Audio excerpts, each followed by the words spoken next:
Ang pagkakaroon daw ng maayos na tahanan ay isa sa mga basihan ng disenteng buhay. Halos lahat ata ng tao sa mundo ang magkaroon nito ang nangunguna sa listahan ng kanilang mga pangarap sa buhay. Subalit, tulad nga ng kasabihan, hindi lahat ng pangarap ay nagkakaroon ng katuparan. Sa datos ng Department of Human Settlements and Urban Development, umaabot sa 6.5 million na pamilya ang walang maayos na tahanan sa bansa. Ang ilan, piniling manirahan sa mga estero at ang iba naman sa panganib ng ating mga kalsada. Isa na dito si Tatay Manuel. Dahil sa hirap ng buhay sa probinsya at sa pangmalatrato ng kanyang mga kapatid, napilitan siyang makipagsapalaran dito sa Maynila. Matatapang kasi mga kapatid ko. Ang ginawa ko, pinalo ko. Ayan, doon ako naglayas. Ano bang ginagawa sa'yo? Kinukuha tainga ko. Kasi lasing man, tatadyakan ako. Kasi, kuwitan mo ako. Kuha ko tubig, bilang mo sigarilyo. Kailangan, sunod-sunod na utos. Kasi ko bait, 2-3 ba katawan ko. Nagagalit, sasipahan ako. Yun.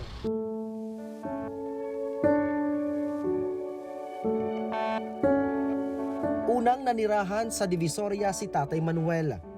Sa kanyang pagnanais na makaahon sa buhay, nagpursige siya na makahanap ng trabaho sa lugar na may tuturing niyang bagong mundo. Hanggang sa nakapasok siya bilang isang kargador ng bigas, pero hindi rin naging madali ang lahat. Mahirap trabaho ron. Meron tagliman sa akong mabigas, ginakarakilya, i-deliver. Tapos pag deliver, tawag sa telepono. Wala pa mga cellphone, wala pa, telepono. Kaya doon na si Manuel, nag-deliver na bigas, 5 sako. Nagkataha pa, akala ka nanakawin ko. Di rin namin ugali yun, magnanakaw. Nagkatsaga ako sa 30 pesos ang buwan, magnanakaw pa ako, pangit yun, magnanakaw, pangit. Yung mga panahong yun, sabi mo mahirap yung trabaho mo, minsan napapagbintangan ka pa na magnanakaw. So masakit din sa loob mo yung ganun. Masakit talaga, yan lang, di ko man ginagawa. Kaya, kung ba, nagkatahapan pala ako, ganun-ganun. Hindi ko man gawaan yung magnanakaw. Napares ako. Hindi ako uwan. Nakakaya na ako, pinaghirapan ko talaga. Sinabi yung mga tao dyan, dapat sumama ka sa pagnanakaw, hindi ko gawain yun. Napares ako. Para makaiwas sa mapanglait na kapwa sa Divisoria, nag-alsabalutan si Tatay Manuel at tumira sa Navotas. Pero dahil walang kamag-anak na maaring tuluyan, dito sa ilalim ng tulay niya, naisip na magtayo ng munting bahay. Puro improvise to. Ito, pinagtagping mga plywood at ito mga napulot siguro na tarpaulin na inaanod na rin dito sa ilog. Halos 1 dekada na siyang nakatira dito sa ilalim ng tulay. Kwento pa niya, nakailang beses na daw siyang nasita ng barangay at ng maritime. Mag-8 taon na ito rito, ang balsa. Doon ako dati nakatira yung kawayan doon. Binawal man ako sa maritime. Pinasok ko rito. Dito, hindi ka na sinisita ng maritime. Pumunta rito, lang wala ako. Doon ako sa kabila. Binidyohan lang sa maritime. Tapos, may bumunta ko ng DNR din. Binidyohan sa taas. Wala ako. Doon man ako sa kabila. Pagdating ko yun, sinabi nga, yung balsa mo, binidyohan sa DNR. Wala ka. Sinabi nila, umuwi ko sa probinsya. Doon lang ako sa Block 34 pala. Sa loob ng halos 1 dekada, pangunguhan ng tahong ang ikinabubuhay ni Tatay Manuel. So matapos yung halos 9 na oras na pagpalaot ni tatay, simula kaninang alas 4 ng madaling araw, ito ngayon yung kanyang mga nakuha sa laot. At mula dito, kanya itong hinihimay, nililinis at binabalot-balot at sa kanya ilalako sa kanyang mga suki. Magkano yung isang ganito? 25. 25 pesos. So dito mo nakukunin yung yung pangkain mo pang araw-araw, pambili ng bigas. Paano yun? Medyo mahal natin yung bigas ngayon. Anong pinipili mo? Kalahati, 27. Ilang kain mo yun? Kalahating kilo? 3. Tinitipid mo yun o sakto-sakto naman? Hindi, kunti man lang ako kumakain. Konti lang kung kumain. Kung titingnan ang kalagayan ng pamumuhay ni Tatay Manuel, isang kahig, isang tuka ito. Minsan, iniisip niya na lang daw na umuwi ng probinsya. Gusto ko umuwi, wala nang pera. Magkano mamasahe sa amin, may 2,000. Pero kung ngayon bibigyan ka ng pagkakataon, bigyan ka ng konting puhunan, uuwi ka. Hindi rin. Maganda may puhunan. Mamila ko isda. Lang, wala rin. Gusto ko talaga umuwi na lang. Si Tatay Manuel ay ilan lamang sa ating mga kababayan na bagamat alintana ang hirap at kalagayan ng kanilang tinitirahan ay hindi magawang umalis dahil sa iisang dahilan. Narito ang kanilang ikinabubuhay. Isa po sa mga naging issue ng pabahay ng mga nakalipas po nating mga interventions yung pong paglilipat ng ating mga kababayan sa relocation site na medyo malayo kung saan sila nakatira. Ang nangyayari po kasi pagka nagkakaganon, yung ating mga kababayan medyo nahihiwalay dun sa kanilang source of livelihood at nabibiyak po yung tinatawag nilang social capital. Ibig sabihin kung may network ka na ng kaibigan doon, malalayo ka. Mawawalan ka ng mga kasama sa buhay na makakatulong sa'yo sa araw-araw. Batid ng pamahalaan ang pangangailangan ng ating mga kababayan sa maayos na tirahan.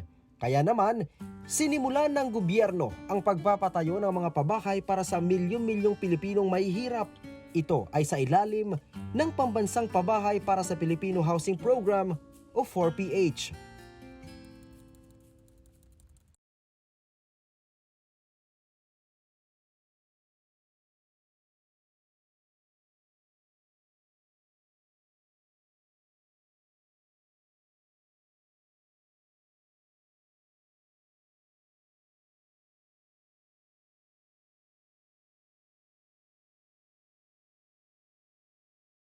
Batid ng pamahalaan ang pangangailangan ng ating mga kababayan sa maayos na tirahan.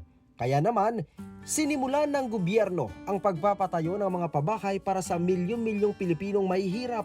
Ito ay sa ilalim ng Pambansang Pabahay para sa Pilipino Housing Program o 4PH. Unang-una, kami natutuwa na i-report sa ating mga kababayan na as of today, meron na tayong 151 MOU signed together with local government units and other stakeholder partners. No?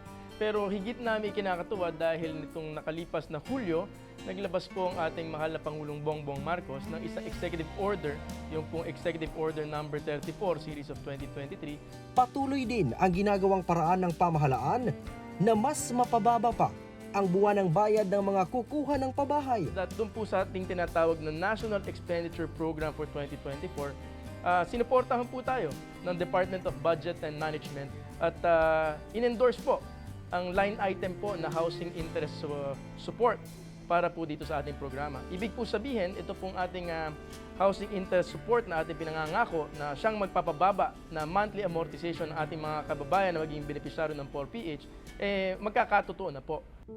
Nitong taon lamang, pinangunahan ni Pangulong Ferdinand R. Marcos Jr. ang turnover ceremony sa mahigit 1,000 housing unit sa lungsod ng Malabon. Kabilang ang pamilya nila Tatay Danilo mula sa East Riverside, Potrero, Malabon sa unang nakalipat sa pabahay. Nalipat po kami rito noong February 27 itong taon. Halos isang dekadang nanirahan ang pamilya ni Tatay Danilo sa tabi ng estero. Sa bawat pagbagsak ng malakas na ulan at pagtama ng bagyo, gadibdib na taas ng baha ang kanilang kinakaharap. Mas mahirap po. Kasi tuwing uulan, mangangamba ka. Darating yung baha. Siyempre, kung may gamit ka sa siyempre, i-prepare mo na yun para kung dumating man yung baha, makakaligtas yung gamit mo. Kung wala kang ganun, kawawa ka, lutang-lutang mga gamit sa baba. Bagamat alam nila ang panganib sa lugar na kanilang tinitirahan, tiniis nila ito dahil doon na sila nakapagsimula ng kanyang pamilya at ito rin ang malapit sa kanilang hanap buhay. Dati po akong factory worker. Diyan lang malapit lang din sa bahay namin ng 15 minutes nga nilalakad ko. Sa may industrial lang kami nakatira dyan sa may Potrero. Yan, papuntang dating may eskwelahan dyan, Gaop dati. Diyan kami, kaya natitiis namin yon dahil tungkol lang sa trabaho. Malapit ho. Hindi na ako mamamasahe, maglalakad lang. Ngayon, retirement na, nagka-injury pa. Kaya napilitan na lang muna, sige, sama na lang tayo, lipat na lang tayo doon sa pabahay ng Pangulo. Sabi ko. Kaya yun ang namin, nalipat kami rito. Aminado si Tatay Danilo na napamahal na sa kanila ang kanilang dating tirahan. Napamahal na rin kami doon dahil siyempre, simula ako nung nagkaanak, parang bang popular na rin sa amin yung lugar na yun. Tiwala na ako dahil dadaanan mo, karsada na. Kaya napamahal na sa amin yun. Kaya inabot ako ng ganun taon. Ngunit para sa kanya, tama na raw ang ilang dekadang pakikipagsapalaran sa bawat kalamidad sa dating sinisilungan. Mas importante yun dahil maayos ang tinitirahan mo. Wala ka nang hanapin pa kahit ganyan lang yan, kalaki. Wala, safety ka naman. Hindi ka naman mag-aagap-agap pag may bagyo, kung anong darating na unos. Wala ka pangangambahan kasi nakasafety ka na eh. Kaya maganda na yung namin, tirahan na wala na kami sa malapit sa ilog. Oh.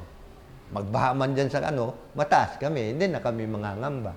Si Tatay Danilo, walang paglagyan ang pasasalamat sa mga tumulong na magkaroon sila ng sariling tahanan na ligtas mula sa panganib na dala ng kalamidad. Siyempre, kung hindi sa Pangulo na ganitong pabahay, hindi kami malilipat ng ganito. Kaya yun din kami nagpapasalamat sa Pangulo at saka sa mayora namin sa Malabon. Kaya doon din kami nagpapasalamat na na-relocate kami sa magandang bahay na tirahan. Ayon sa Department of Human Settlements and Urban Development, bukas para sa lahat ng walang maayos na tirahan ang housing program ng pamahalaan. Dito po sa pabahay ng ating pamahalaan, ng ating administrasyon, kagaya na nabanggit ko kanina, madami po tayong pinirmahan na MOUs with local government units kasi po sila po ang ating partner pagdating po sa usapin po ng beneficiary selection. Now, ang ating pong tinitignan, pagka doon po sa ating beneficiary selection, halos lahat po gagawin natin prioridad. Kasi po ang medyo pinagkaiba nitong pambansang pabahay para sa Filipino Housing Program, hindi na po tayo nakatali doon po sa national budget na lumalabas sa General Appropriations Act. Dati ho kasi, ang programa, kung ano pong ibigay na budget sa housing, yun pong ipampapagawa namin pabahay, at limitado na kami kung magkano ang cost, i-divide nyo lang kung magkano yung budget, yun lang po ang napoproduce natin. Ngayon po, dahil po ang ating approach ngayon ay gamitin ang private funds mula sa private sector at ang pondo, yung government financial institutions natin, yung kanilang investable funds, naniniwala po kami na halos unlimited po itong pondo na ito. So mas marami po ang makakasali dito sa programa ito. Yun nga lang po, ine-expect po natin na dadaan po tayo sa selection process ng ating ng LGU. Si Tatay Danilo at si Tatay Manuel, parehong haligi ng kanilang mga pamilya. Bilang mga ama, tanging maayos na masisilungan para sa kanilang mga pamilya ang kanilang pinapangarap. Kaya naman ang tanging magagawa ng ating pamahalaan ay makapagbigay ng maayos at magandang tirahan sa ating mga kababayan kung saan sila ay makakapamuhay bilang isang komunidad. Yun po ang ating paniwala, no? Napaka po ginandahan natin yung ating pabahay at dahil ang pagtingin na po natin sa pabahay ay hindi lamang po bubong sa ibabaw ng ulo ng ating mga kababayan, kundi po isang komunidad na kung saan sila ay pwedeng maging prosperous, kung saan sila ay magkakaroon po ng oportunidad, naniniwala po kami na yung pong pabahay na ating itatayo in a community, hindi po iiwan. At para sa katulad ni Tatay Manuel na nais ding magkaroon ng sariling tahanan, maaari siyang lumapit sa lokal na gobyerno na siyang nangangasiwa ng mga aplikasyon para sa pabahay ng pamahalaan. Sa ating pong local government units at kung kailangan din po nila ng informasyon patungkol po sa ating 4PH program, dito po sa aming tanggapan. Malaki ang maitutulong ng pamahalaan kay Tatay Manuel. Subalit, hindi lang pala matitirahan ang kulang. Manilin, nasaan ka man ngayon? Gusto kita kausapin. Dito ko sa nabutas. Hindi na ako yung anak ko. Tagal na kasi yung anak ko rin. Namimiss mo ba ito? Oo, namimiss ko lang. Sa malayo man, di na nag-intindi sa akin. May mensahe din si Tatay Manuel sa kanyang mga kapatid sa Samar. Pablo, kumusta sa iyo kabutang? Ako, si Ryan Lisiges. On assignment.